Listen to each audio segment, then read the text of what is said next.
जम्मू आ गए, दिल्ली आ गए, अलग अलग जगह पे आ गए और अभी सरकार उनको करेगी फिर से हम मेरी बात समझ गए क्या? सबके साथ मर्डर हो जाता है क्या? सारी बहुएं जला के मार दी जाती? Hello everyone, welcome to Pahuja law academy. आज हम चर्चा करते हैं भारतीय संविधान और भारतीय राजनीति। भारतीय संविधान और राजनीति को हमने 10 मुख्य बिंदु में विभाजित किया है, जिसका फर्स्ट टॉपिक आपका ऐतिहासिक पृष्ठभूमि।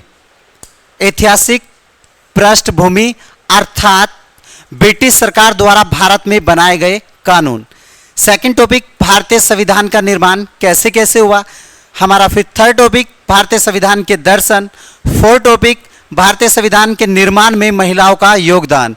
पांचवें टॉपिक भारतीय संविधान की प्रस्तावना। सिक्स टॉपिक्स भारतीय संविधान के स्रोत। सेवन टॉपिक भारतीय संविधान के कुल भाग विद आर्टिकल। आपका आठवां टॉपिक है भारतीय संविधान की कुल अनुसूचियां। नौवां टॉपिक सुप्रीम कोर्ट अर्थात हाई कोर्ट अर्थात भारतीय न्यायालय द्वारा दिए गए कुछ मुख्य निर्णय एवं वाद। 10वां टॉपिक आपका भारतीय संविधान और राजनीति से संबंधित कुछ मुख्य बिंदु अर्थात विविध। तो हम टॉपिक स्टार्ट करते हैं अपना। इन्हीं 10 टॉपिकों को हमें कंप्लीट करना है। इन्हीं 10 टॉपिकों में से आज एक टॉपिक पर बात करते हैं, भारतीय संविधान की कुल अनुसूचियां। तो भारतीय संविधान की कुल अनुसूचियां, तो बात करते हैं भारतीय संविधान की कुल अनुसूचियों को लेकर। तो जो भारतीय संविधान की अनुसूची है मेरे दोस्त, तो ये जो मूल संविधान है हमारा, मूल संविधान तो मूल संविधान में कुल कितनी अनुसूचियां थी, और जो ये वर्तमान में संविधान चल रहा है ये कौन सा संविधान है हमारा? संशोधित संविधान। तो मूल संविधान में भाई 8 अनुसूची थी और वर्तमान में ये कितनी अनुसूची चल रही है? 12। तो मूल संविधान में कितनी अनुसूचियां थी? 8। वर्तमान में कितनी अनुसूचियां चल रही हैं? 12। अब क्वेश्चन ये है कि सर 8 अनुसूचियां थी, 12 चल रही हैं, तो ये 4 अनुसूचियां जो हैं ये कब कब जोड़ी गई और इनको जोड़ने के पीछे के कारण क्या है? तो हम एक बार सीरीज से इन अनुसूचियों को पढ़ते हैं, इन अनुसूचियों में क्या है। तो एक बार देखते हैं कि कुल अनुसूचियां कितनी है हमारी वर्तमान में? 12। तो हमें अनुसूची एक बार देखना है दोस्त। अनुसूची 1, अनुसूची 1, 2, 3, 4, 5, 6, 7 और 8। अनुसूची 1, अनुसूची 1 में दोस्त क्या है? संघ एवं उसके राज्य क्षेत्र। राज्य क्षेत्र। अनुसूची 1 में संघ एवं उसके राज्य क्षेत्र। जो ये अनुसूची 1 में संघ एवं उसके राज्य क्षेत्र है, इसमें प्रेजेंट में कितने राज्य हैं? इसका मतलब क्या? भारत के अंदर 28 राज्य यानी स्टेट, एंड इसमें 8 हमारे क्या चल रहे हैं? यूटी यानी केंद्र शासित प्रदेश, यूनियन टेरिटरी। तो यूनियन टेरिटरी में एक हमारा टेरिटरी कौन सा आता है? दिल्ली। तो दिल्ली को यानी अनुसूची 1 में कब शामिल किया गया? ये काफी बार आपके एग्जाम में पूछा गया है। तो 69वां संविधान संशोधन 1991, 69वां संविधान संशोधन 1991 में अनुसूची 1 में यानी दिल्ली को शामिल किया गया है, और इसमें दिल्ली को एक विशेष राज्य का दर्जा दिया गया अर्थात 233 सब क्लोज AA में दिल्ली को एक विशेष राज्य का दर्जा दिया गया अर्थात दिल्ली को राष्ट्रीय राजधानी क्षेत्र घोषित किया गया है। तो ये काफी बार पूछा गया क्वेश्चन है, दिल्ली को राष्ट्रीय राजधानी क्षेत्र कौन से संविधान संशोधन के द्वारा घोषित किया गया था? तो 69वां संविधान संशोधन 1991। और दिल्ली को एक राष्ट्रीय राजधानी क्षेत्र कौन से अनुच्छेद के तहत रखा गया है, या कौन से अनुच्छेद में घोषित किया गया है, या कौन से आर्टिकल में घोषित किया गया है? तो 239 सब क्लोज AA। तो प्रेजेंट में संघ एवं उसके राज्य क्षेत्र अर्थात अनुसूची 1 में वर्तमान में 28 राज्य और 8 यूटी हैं। तो अब आपके एग्जाम में क्वेश्चन आएगा कि भारत के 28 राज्य और 8 केंद्र शासित प्रदेशों के क्षेत्रफल का वर्णन किस अनुसूची में किया गया है? तो अनुसूची 1। क्लियर है? आगे चलते हैं दोस्त। अनुसूची 2 में क्या है? जो भारत के उच्च पदाधिकारी हैं, जो भारत के उच्च पदाधिकारी हैं, तो भारत के उच्च पदाधिकारी अर्थात जो भारत के संवैधानिक अधिकारी हैं, अर्थात जो संवैधानिक पदों पर बैठे हैं, जैसे राष्ट्रपति, उपराष्ट्रपति, सुप्रीम कोर्ट के जज, हाई कोर्ट के जज, लोकसभा के अध्यक्ष, अर्थात जितने भी हमारे संवैधानिक पद हैं। तो अनुसूची 2 में सभी संवैधानिक पदों का वेतनमान, अनुसूची 2 में सभी संवैधानिक पदों के वेतनमान, पेंशन एवं भत्ते का प्रयोग किया गया है। तो ये 3 शब्द आपको देखने के मिलेंगे अनुसूची 2 में कि पेंशन, वेतनमान और भत्ते। अर्थात आपके एग्जाम में क्वेश्चन ऐसे पूछा जा सकता है कि राष्ट्रपति को वेतनमान किस अनुसूची के तहत मिलता है? तो अनुसूची 2। और सुप्रीम कोर्ट के सभी जजिस्ट को वेतनमान किस अनुसूची के तहत मिलता है? तो अनुसूची 2। अर्थात भारत के जितने भी संवैधानिक पद हैं जिनकी चर्चाएं भारतीय संविधान के अनुच्छेद में, जैसे प्रधानमंत्री है, उपराष्ट्रपति जी हैं, राष्ट्रपति जी हैं, कैग जी हैं, महान्यायवादी जी हैं, संघ लोक सेवा आयोग के अध्यक्ष जी हैं और आपके निर्वाचन आयोग के अध्यक्ष हैं। अर्थात जो भी आपके संवैधानिक पद हैं, तो सभी संवैधानिक पदों को वेतनमान, पेंशन और भत्ते, इन सभी का वर्णन किस अनुसूची में? तो अनुसूची 2 में। अनुसूची 3 में मेरे दोस्त क्या है?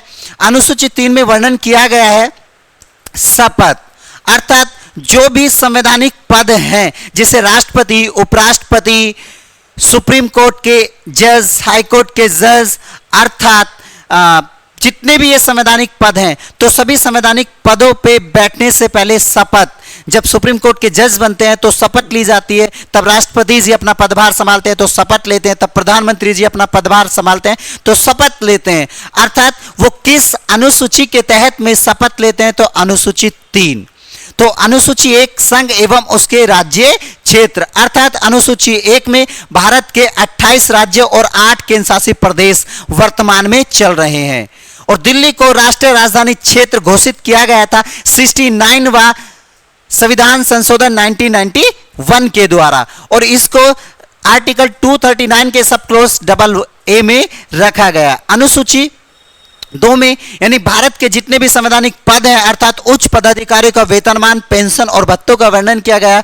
और अनुसूची 3 में भारत के संवैधानिक पदों पर ली जाने वाली शपथ का वर्णन है। और जो अनुसूची 4 है मेरे दोस्त, इसमें क्या है? जो राज्यसभा है, राज्यसभा, इसमें राज्यसभा की जो सीट है, राज्यसभा की सीटों का आवंटन है। अर्थात जो राज्यसभा की सीटें हैं, राज्यसभा की सीटों का बंटवारे का वर्णन किया गया। प्लस जो हमारे राष्ट्रपति जी हैं, राष्ट्रपति जी के द्वारा अनुसूची 4 के तहत ही राज्यसभा में कितने सदस्य मनोनीत किए जाते हैं? तो दोस्त 12 सदस्य मनोनीत किए जाते हैं। तो आपके एग्जाम में क्वेश्चन आएगा कि राष्ट्रपति जी के द्वारा राज्यसभा में कितने सदस्य मनोनीत किए जाते हैं? तो ये 12 सदस्य मनोनीत किए जाते हैं। तो क्वेश्चन ऐसे भी बन सकता है कि राष्ट्रपति जी के द्वारा राज्यसभा में 12 सदस्य मनोनीत किस अनुसूची के तहत किए जाते हैं, या राष्ट्रपति जी 12 सदस्य राज्यसभा में मनोनीत करेंगे, उसका वर्णन किस अनुसूची में किया गया है? तो अनुसूची 4 में किया गया है। राज्यसभा की सीटों का आवंटन, अर्थात राज्यसभा की सीटों का बंटवारा किस अनुसूची में किया गया है? तो अनुसूची 4 में किया गया है। तो अनुसूची 5 में क्या है? SC और ST के प्रशासन के बारे में बताया गया है। तो अनुसूची जो 5 है हमारा, आपने देखा होगा कि 5 ये लग रहा है कि जैसे S बन रहा हो, यानी A to Z जो अल्फाबेट है उसमें S का आकार लाइक 5 की तरह। तो इसमें क्या है? SC और ST। आपको ऐसे याद कर लेना है कि SC और ST के प्रशासन संबंधित, अर्थात SC ST का प्रावधान किस अनुसूची में किया गया है? तो अनुसूची 5 में किया गया है। देन अनुसूची 6, इसमें क्या है? यानी MAT। आपको दोस्त याद करना मैट, मैट माने क्या होता है? यानी चटाई। लेकिन यहां मैट में क्या है? M से मिजोरम, मिजोरम। M से क्या है? मेघालय, M से मिजोरम, मेघालय। A से असम और T से त्रिपुरा। इन 4 क्षेत्रों में, यानी आपको अनुसूची 6 मेरे दोस्त याद करना है कि M से मैट, मैट से क्या बनेगा? M से मिजोरम और M से मेघालय, और ए से मेरे दोस्त क्या बनेगा, यानी असम, और टी से क्या बनेगा, त्रिपुरा। अर्थात मिजोरम, मेघालय, असम, त्रिपुरा, इन 4 राज्यों में स्पेशल किसका वर्णन किया गया, यानी एसटी अर्थात अनुसूचित जनजातियों का वर्णन। अनुसूचित जनजातियों का वर्णन स्पेशल कौन सी अनुसूची में किया गया, तो अनुसूची 6 में किया गया। और अनुसूची 5 में किसका वर्णन है, एससी और एसटी अर्थात अनुसूचित जाति और अनुसूचित जनजाति दोनों के प्रशासन से संबंधित प्रावधान अनुसूची 5 में है, परंतु अनुसूचित जनजाति से संबंधित स्पेशल प्रावधान कौन सी अनुसूची में है, तो अनुसूची 6 में है। तो अनुसूची 7 में क्या है, यानी सूचियां, इसमें सूचियों का वर्णन किया गया है, यानी अनुसूची 7 में सूचियों को 5 भागों में बांटा गया है। तो सूचियों को कितने भागों में बांटा गया है, यानी 5 भागों में बांटा गया। एक कौन सी सूची है, संघ सूची, राज्य सूची और समवर्ती सूची। संघ सूची, राज्य सूची, समवर्ती सूची और अवशिष्ट सूची। देन 5वीं कौन सी है, निर्दिष्ट सूची। तो कौन सी अनुसूची के तहत यानी जो संघ सूची, राज्य सूची, समवर्ती सूची और अवशिष्ट और निर्दिष्ट, इन 5 सूचियों का वर्णन कौन सी अनुसूची में, तो अनुसूची 7 में है। तो ये जो संघ सूची है, ये जो राज्य सूची है, ये जो समवर्ती सूची है, यहां से काफी बार क्वेश्चन पूछा जाता है कि संघ सूची में कितने सब्जेक्ट थे, तो 1907, बट प्रेजेंट में संघ सूची में कितने सब्जेक्ट चल रहे हैं, तो दोस्त यहां पर बढ़कर 100 हो गए, अर्थात संघ सूची में 3 विषयों को वृद्धि हो गई है। तो जो राज्य सूची है, इसमें कितने विषय थे प्रारंभ में, तो यहां कितने थे, यानी 66 प्रारंभ में विषय थे, परंतु यहां पर यानी कमी करके कितना हो गया, 62। समवर्ती सूची में 47 थे, तब ये संविधान लागू हुआ था, बट प्रेजेंट में कितने हैं, 52। ये चीज क्लियर है। तो दोस्त आपको ध्यान रखना है कि अनुसूची 7 में संघ सूची, राज्य सूची, समवर्ती सूची, अवशिष्ट सूची, निर्दिष्ट सूची अर्थात भारत में सूचियों का वर्णन किया गया। अर्थात जो शक्ति का पृथक्करण है, शक्ति के मैं पृथक्करण की बात करता हूं, अर्थात जो शक्ति विभाजित है वो अनुसूची 7 में कहीं ना कहीं देखने को मिलती है, क्योंकि संघ सूची के लिए कानून बनाने का अधिकार संसद को है, राज्य सूची के लिए कानून बनाने का अधिकार प्रत्येक राज्य के विधानमंडल को है, और समवर्ती सूची के लिए कानून बनाने का अधिकार किसको है, यानी राज्य और विधानमंडल दोनों को है। ये बातें क्लियर हो गई, आगे बढ़ते हैं। अनुसूची 8 में दोस्त किस बात का वर्णन किया गया है, तो अनुसूची 8 में क्या है, यानी भाषाएं।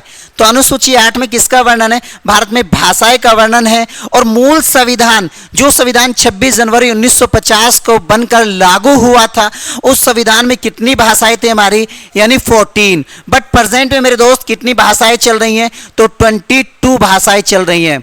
तो क्वेश्चंस काफी बार पूछा गया है कि भारतीय संविधान में वर्तमान में कुल कितनी भाषाएं हैं, तो 22, और मूल संविधान में कुल कितनी भाषाएं थी, तो 14। ये चीज क्लियर हो गई। और प्रेजेंट में मेरे दोस्त एक भाषा है हो भाषा को भारतीय संविधान में यानी एक नई भाषा जोड़ने की बात चल रही है, और भिन्न भिन्न राज्य भी अपनी भाषाओं को भारतीय संविधान में जोड़ने से संबंधित बात कर रहे हैं। भाषाओं से संबंधित एक स्पेशल वीडियो आपका लेकर। तो 9वीं अनुसूची दोस्त, 9वीं अनुसूची में क्या है, 9वीं अनुसूची जो अभी पीछे आपको बताइए 8 अनुसूचियां, ये 8 अनुसूचियां भारत के मूल संविधान में थी, परंतु 9वीं अनुसूची ये कब जोड़ी गई, ये फर्स्ट हुआ संविधान संशोधन 1951 इन दिस टाइम ऑफ पीएम। ये बहुत पूछा जाता है कि जब प्रथम अनुसूची जो 9वीं अनुसूची जोड़ी गई थी, अर्थात यानी जो मूल संविधान में 8 थी, 8 के बाद जो प्रथम अनुसूची जोड़ी गई थी, वैसे जोड़ी गई प्रथम है, लेकिन कौन सी अनुसूची है, 9वीं। तो 9वीं अनुसूची जब 1951 में जोड़ी गई थी, तो उस दौरान भारत के राष्ट्रपति कौन थे और भारत के प्रधानमंत्री कौन थे। काफी बार एग्जाम में पूछा गया है। तो प्रधानमंत्री कौन थे, पीटी नेहरू जी। तो अर्थात पंडित जवाहरलाल नेहरू जी प्रधानमंत्री थे, और राष्ट्रपति कौन थे, डॉक्टर राजेंद्र प्रसाद। तो डॉक्टर राजेंद्र प्रसाद जी हमारे क्या थे, राष्ट्रपति। तो 9वीं अनुसूची मेरे दोस्त जोड़ी गई, इसमें किस बात का वर्णन किया गया था, तो इसमें संपत्ति का वर्णन किया गया था। तो ये चीज क्लियर है।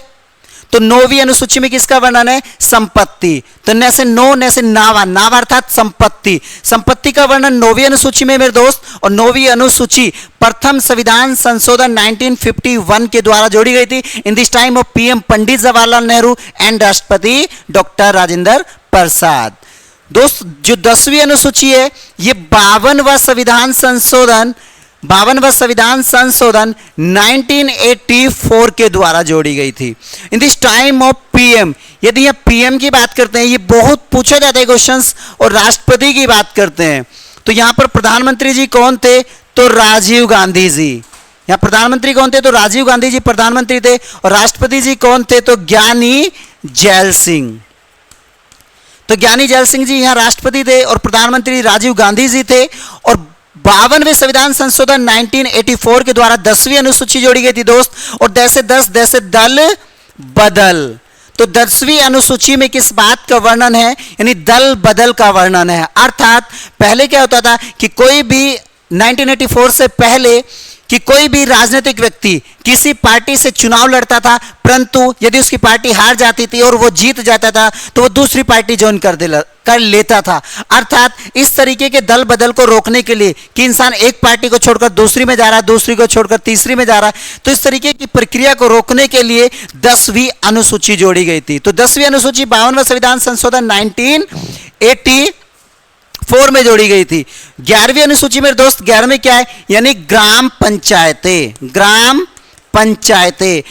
पंचायतें जैसे कि यानी ग्राम प्रधान का वर्णन है, ब्लॉक प्रमुख का वर्णन है, जिला स्तर पर जो पंचायतें होती हैं जिला स्तर की पंचायतें का वर्णन है, जिला पंचायत सदस्यों का वर्णन है, जिला पंचायत अध्यक्ष जी का वर्णन है। अर्थात जो ग्रामीण पंचायतें हैं, तो ग्राम पंचायतें का वर्णन कौन सी अनुसूची में? तो 11वीं अनुसूची में। और 11वीं अनुसूची को दोस्त 73वां संविधान संशोधन 1992, इसको 73वां संविधान संशोधन 1992 में जोड़ा गया था। और 1992 में क्वेश्चंस काफी बार पूछा गया कि प्राइम मिनिस्टर कौन थे और यहां राष्ट्रपति जी कौन थे। तो यदि हम प्राइम मिनिस्टर जी की बात करते हैं, कौन थे? यहां पीवी नरसिम्हन। तो यहां पर जो प्राइम मिनिस्टर जी थे वो पीवी नरसिम्हन राव जी थे। और यदि हम राष्ट्रपति जी की बात करते हैं तो यहां पर राष्ट्रपति कौन थे ये पता होना चाहिए। तो यहां राष्ट्रपति जी कौन थे? तो एस डी शर्मा। यहां पर एस डी शर्मा का मतलब है कि शंकर दयाल शर्मा। तो 1992 में जब ये 11वीं अनुसूची पूर्ण रूप से 11वीं अनुसूची संसद में लाई गई थी तो तब कौन थे? S D Sharma. बट ये अनुसूची लागू कब हुई? तो 1993 में। तो उस दौरान कौन थे? तो वेंकट रमन। ये दोस्त चीज क्लियर है? आगे चलते हैं। तो 12वीं अनुसूची में शहरी पंचायतें। तो 12वीं अनुसूची में दोस्त शहरी पंचायतों का वर्णन है। और 12वीं अनुसूची को हमने कब ज्वाइन किया गया था? 1992। और इसको भी कौन से संविधान संशोधन के द्वारा ज्वाइन किया गया था? 74वां संविधान संशोधन 1992। इन दिस टाइम ऑफ पीएम, यहां पर भी प्रधानमंत्री कौन था? यानी पीवी नरसिम्हन राव थे। और राष्ट्रपति कौन था? यहां भी एस डी शर्मा थे। और कौन था? वेंकट रमन। तो दोस्त ये आपने चीजें समझी हैं कि पहली अनुसूची में किसका वर्णन था? यानी भारत के 28 राज्य और 8 केंद्र शासित प्रदेशों का वर्णन था। और दोस्त जो हमारी दूसरी अनुसूची है, दूसरी अनुसूची में वेतनमान भत्ते और पेंशन का वर्णन है। तीसरी अनुसूची में शपथ संबंधित प्रावधान दिए गए हैं। चौथी अनुसूची में राज्यसभा की सीटों का आवंटन और राज्यसभा में 12 सदस्य शिक्षा, कला और विज्ञान के क्षेत्र में राष्ट्रपति जी के द्वारा मनोनीत किए जाते हैं। और 5वीं अनुसूची में यानी अनुसूचित जाति और अनुसूचित जनजाति का प्रशासन से संबंधित प्रावधान किया गया है। 6ठी अनुसूची में यानी भारत के 4 राज्य अर्थात मैट, मिजोरम, मेघालय, असम, त्रिपुरा, इनमें अनुसूचित जनजातियों से संबंधित प्रावधान किया गया है। और 7वीं अनुसूची में यानी संघ सूची, राज्य सूची और संवर्धित सूची, अवशिष्ट सूची और निर्दिष्ट सूची अर्थात शक्ति के पृथक्करण को यहां पर दिखाया जाता है कि राज्य की विधानमंडलें और देश की संसदों के बीच में किस तरीके से सेपरेशन है। 8वीं अनुसूची में दोस्त भाषाएं का वर्णन है। 8वीं अनुसूची में मूल संविधान में 14 भाषाएं थी और प्रेजेंट में हमारी 22 लैंग्वेज चल रही है। 9वीं अनुसूची में हमारा संपत्ति का वर्णन है, जिसको हमने प्रथम संविधान संशोधन 1951 के द्वारा जोड़ा गया था। In this time of PM Pandit Jawaharlal Nehru ji and राष्ट्रपति डॉक्टर राजेंद्र प्रसाद जी। 10वीं अनुसूची दोस्त दल बदल कानून के लिए लाई गई थी। और ये 52वां अमेंडमेंट, 52वां संविधान संशोधन 1984 के द्वारा लाई गई थी। In this time of PM Rajiv Gandhi and राष्ट्रपति ज्ञानी जैल सिंह जी। ये चीजें बहुत अच्छे से आपको लर्न करना है दोस्त। और 11वीं अनुसूची में ग्राम पंचायतें, 12वीं अनुसूची में शहरी पंचायतें, 11वीं 73वें संविधान संशोधन के द्वारा और 12वीं 74वें संविधान संशोधन के द्वारा। दोनों 1992 में लाई गई थी, बट लागू कब हुई थी? 1993 में। जब लाई गई थी तो शंकर दयाल शर्मा प्रेसिडेंट्स थे, राष्ट्रपति जी थे। जब लागू हुई थी तो वेंकट रमन जी प्रेसिडेंट्स थे। और हमारा प्राइम मिनिस्टर कौन थे? पीवी नरसिम्हन राव। तो दोस्त यदि ये चीजें आपके क्लियर हुई हैं तो अब आपको पता होना चाहिए कि भारतीय संविधान में जो अनुसूचियां हैं, अनुसूचियों को क्यों जोड़ा गया है। अब आपको ये जरूर पता होना चाहिए जो शेड्यूल्स हैं हमारी, तो इनको क्यों जोड़ा गया है। तो मैं बात कर रहा हूं कि अनुसूची को क्यों रखा गया है, ये आपको पता होना चाहिए। क्या अनुसूची जो हमारा आर्टिकल है, क्या अनुसूची आर्टिकल का हिस्सा है?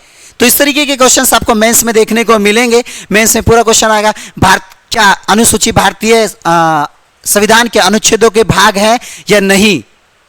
इस तरीके के क्वेश्चंस आपका बन सकता है। अनुसूची भारतीय संविधान के अनुच्छेदों के अनुच्छेद या आर्टिकल का हिस्सा है, टिप्पणी कीजिए। तो इस तरीके से आपके मेंस में क्वेश्चंस बन सकते हैं। तो सबसे पहले हम लेकर चलते हैं कि दोस्त भारतीय संविधान में अनुसूचियों को क्यों लाया गया था। तो सबसे पहले भारतीय संविधान में अनुसूची जो कानूनी जटिलता है, कानूनी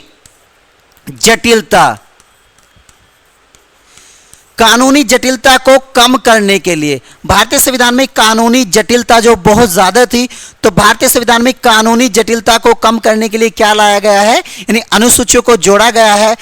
और संविधान जो भारत का संविधान है, भारत के संविधान को आसान बनाने के लिए, संविधान को आसान बनाने के लिए, संविधान को आसान बनाने के लिए अनुसूची जोड़ी गई है। कानूनी जटिलताओं को कम करने के लिए अनुसूची जोड़ी गई है। और जो भारतीय संविधान है, भारतीय संविधान में क्या हो, स्पष्टता। तो भारतीय संविधान में स्पष्टता लाने के लिए भारतीय संविधान बहुत स्पष्ट तरीके से बातें करता है। विश्व के संविधान इस तरीके से स्पष्ट बातें नहीं करते जैसे भारत का करता है, क्योंकि भारतीय संविधान में अनुसूचियों का वर्णन है। अनुसूची किस बात को बताती है कि संविधान की स्पष्टता, अर्थात संविधान में स्पष्टता लाने के लिए अनुसूचियों को जोड़ा गया था। ये जो बिंदु है, तो ये आपको 3 बिंदु बहुत अच्छे से पता होना चाहिए दोस्त। और अनुसूचियों का जो प्रयोग किया जाता है, यह भी आपको पता होना चाहिए। अनुसूचियों का जो प्रयोग है, अर्थात अनुसूचियों का जो उपयोग है, अनुसूची का उपयोग हम भिन्न भिन्न विधानों के माध्यम से करते हैं, विधानों के माध्यम या भिन्न भिन्न विधान के माध्यम से हम विधानों के माध्यम से क्या करते हैं, हम अनुसूचियों का प्रयोग करते हैं। तो 4 पॉइंट्स मैंने जो दोस्त आपको दिए हैं, ये बहुत इंपॉर्टेंट पॉइंट है आपके जो according to judiciary point of view, यानी जुडिशरी के अनुसार ये बहुत अच्छे हैं कि अनुसूची क्यों जोड़ी गई है। तो कानूनी, भारतीय संविधान में कानूनी जटिलता को कम करने के लिए अनुसूची लाई गई है, और भारतीय संविधान को आसान बनाने के लिए अनुसूचियां लाई गई हैं, और संविधान को स्पष्टता देने के लिए कि प्रत्येक चीज में स्पष्ट विवरण दिया जा सके, तो स्पष्टता लाने के लिए अनुसूची लाई गई है। और प्रयोग या उपयोग जो अनुसूचियों का किया जाता है वो विधान के माध्यम से किया जाता है। नेक्स्ट क्वेश्चन दोस्त ये है, क्या अनुसूचियां भारतीय संविधान में जो है वो भारतीय संविधान के अनुच्छेदों का हिस्सा है। तो अनुसूचियां भारतीय संविधान के अनुच्छेदों का हिस्सा नहीं है। यदि पूछा जाए क्या अनुसूची आर्टिकल का हिस्सा है, तो अनुसूची आर्टिकल का हिस्सा नहीं है। अनुसूचियां बिल्कुल सेपरेट हैं। अनुसूचियां भारतीय संविधान का हिस्सा है, परंतु भारतीय संविधान के आर्टिकल का हिस्सा नहीं है। और जो अनुसूचियां हैं वो संविधान के एक अंग है, यानी संविधान का एक क्या है, वो हिस्सा है। अनुसूची जो है वो संविधान का एक हिस्सा है, परंतु अनुच्छेद का हिस्सा नहीं है। ये चीज आपको क्लियर हुआ? डाउट तो नहीं कुछ? मिलते हैं दोस्त फिर एक नेक्स्ट वीडियो में आपके साथ। ऐसे एक अच्छे टॉपिक के लिए वीडियो को शेयर करें, सब्सक्राइब करें, लाइक करें और बेल आइकन को दबाना ना भूलें। Subscribe for more content.